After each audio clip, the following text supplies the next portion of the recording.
दोस्तों, एक समय था जब हम इन बादलों की तरफ देखकर बोलते थे, बादलों तक जाना तो नामुमकिन है। बादलों जितनी ऊंची कोई चीज भी हो सकती है, इसके बारे में तो कोई सपने में भी नहीं सोच सकता था। लेकिन आज के समय में बादलों के ऊपर तो जाना आम बात हो गई है, क्योंकि एरोप्लेन से तो बादलों की सैर की जा सकती है। पर अब तो दुनिया में एक से बढ़कर एक ऊंची बिल्डिंग देखने को मिल जाती है, जो बादलों से भी ऊंची है। जिन बिल्डिंगों के नीचे फ्लोर में बारिश हो रही होती है, तो ऊपर के फ्लोर में धूप निकली होती है। इनवेटिस इतनी ज्यादा होती है कि अगर आप इस बिल्डिंग के टॉप फ्लोर में हैं, तो आपको बादलों के सिवाय कुछ नहीं दिखेगा। तो आज हम आपको दुनिया की सबसे ऊंची बिल्डिंगों के बारे में बताने जा रहे हैं। नंबर 1, गाजा के पिरामिड। दोस्तों, ये इंसानों के द्वारा बनाई गई दुनिया की सबसे ऊंची इमारत है। गाजा के पिरामिड उस समय इंसानों द्वारा बनाई गई उससे ऊंची कोई इमारत नहीं थी। जब ये बनाई गई थी तो इसकी ऊंचाई 482 फुट थी।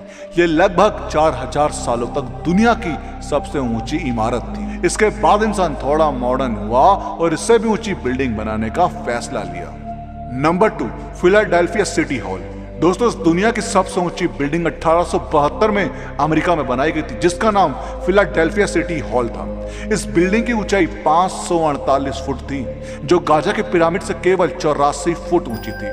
4000 साल के बाद कोई बिल्डिंग बनाई गई थी जो गाजा के पिरामिड से ऊंची थी। इसके बाद 1908 में दूसरी बिल्डिंग बनाई गई। Number 3, singer building. दोस्तों, 1908 में फिलाडेल्फिया सिटी हॉल बिल्डिंग के बाद सबसे ऊंची बिल्डिंग का खिताब सिंगर बिल्डिंग ने ले लिया, जो 1908 में न्यूयॉर्क सिटी में बनाई गई थी। इसकी ऊंचाई 612 फुट थी। ये बिल्डिंग बनाने के बाद मानो ऊंची ऊंची बिल्डिंगें बनाने का तो जैसा जुनून सा आ गया। सभी लोग अपनी बिल्डिंग को दूसरे की बिल्डिंग से ऊंचा बनाना चाहते थे, परंतु कोई भी इंसान ने यह नहीं सोचा था कि कोई भी इंसान कितनी ऊंचाई तक बिल्डिंग बना सकता है। Number 4, Woolworth building. दोस्तों, सिंगर बिल्डिंग के बाद सबसे ऊंची बिल्डिंग का खिताब 1913 में वुलवर्थ बिल्डिंग ने ले लिया, जिसकी ऊंचाई 792 फुट थी, जो 1913 न्यूयॉर्क सिटी में बनाई गई। इसके बाद 1930 में एक और बिल्डिंग बनाई गई। Number 5, bank of Manhattan trust. Woolworth building के बाद 1930 में बैंक ऑफ मैनहट्टन ट्रस्ट बनाई गई। इसकी ऊंचाई 927 फुट थी। यह बिल्डिंग भी न्यूयॉर्क सिटी में बनाई गई थी और यह बिल्डिंग बहुत ही ऊंची बिल्डिंग थी। Number 6, Chrysler building. दोस्तों, bank of Manhattan trust building के बाद 1930 में ही क्राइसलर बिल्डिंग बनाई गई थी, जिसकी ऊंचाई 1046 फुट थी। यह बिल्डिंग भी न्यूयॉर्क सिटी में ही बनाई गई थी।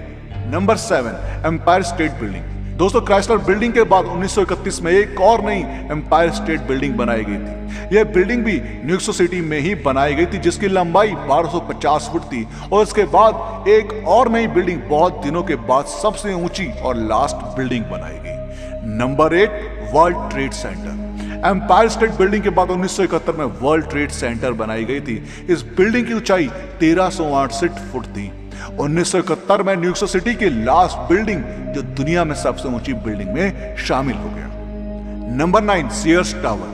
दोस्तों, वर्ल्ड ट्रेड सेंटर के बाद 1973 में शिकागो में दुनिया की सबसे ऊंची बिल्डिंग बनाई गई, जिसका नाम सीयर्स टावर था, जिसकी ऊंचाई वर्ल्ड ट्रेड सेंटर बिल्डिंग से काफी ज्यादा थी। इसकी ऊंचाई 1451 फुट थी। 1973 में बिल्डिंग दुनिया की सबसे ऊंची बिल्डिंग बन गई। नंबर 10, दुबई क्रिक टावर। दोस्तों, बाद में दुबई में दुबई क्रिक टावर नाम की एक बिल्डिंग पर काम शुरू हुआ, जिसे बाद में दुनिया की सबसे ऊंची बिल्डिंग का खिताब मिला। इस बिल्डिंग की ऊंचाई 4413 फुट थी, जो बादलों से भी ऊंची है। दोस्तों, आपका इस बारे में क्या कहना है, हमें कमेंट्स के माध्यम से जरूर बताएं। और इस वीडियो का पार्ट 2 चाहिए हो तो कमेंट्स में पार्ट 2 जरूर लिखें। और वीडियो पसंद आई हो तो लाइक करना मत भूलिएगा। हम आपको मिलते हैं अगली वीडियो में।